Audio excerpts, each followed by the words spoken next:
you, and what's your most recent book? I'm Colleen Winter, and I am the author of The Gatherer. So tell me a little bit about the main characters.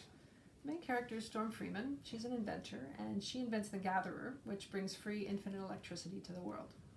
It was supposed to usher in an era of decadence and luxury like the world has never seen, but the problem is that people start getting sick, including Storm, and then she loses control of the technology. What kind of book is it?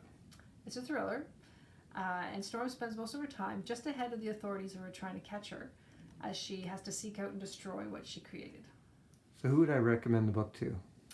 This book is for anyone who likes thrillers with strong female characters, who have to use their smarts and their guts to get out of some pretty tight situations. Do you have to be an electrical engineer to understand the book? Absolutely not. All you have to be is a human who lives on our planet and who thinks about the choices that we make.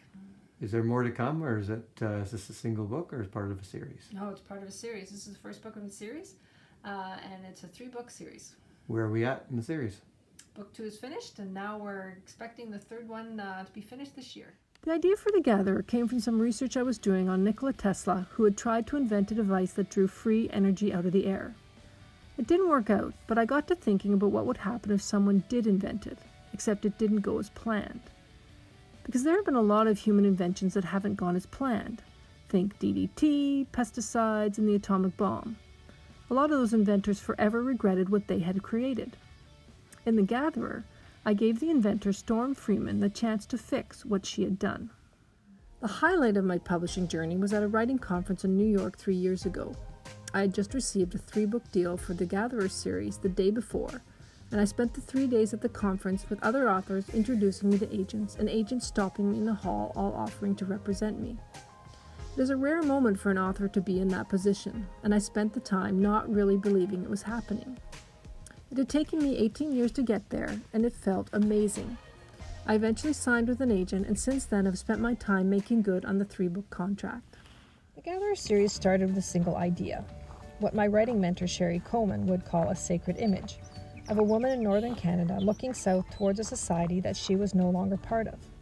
I had no idea what she had done to be ostracized, but I did know how lonely she was and how desperate she was to get back to it.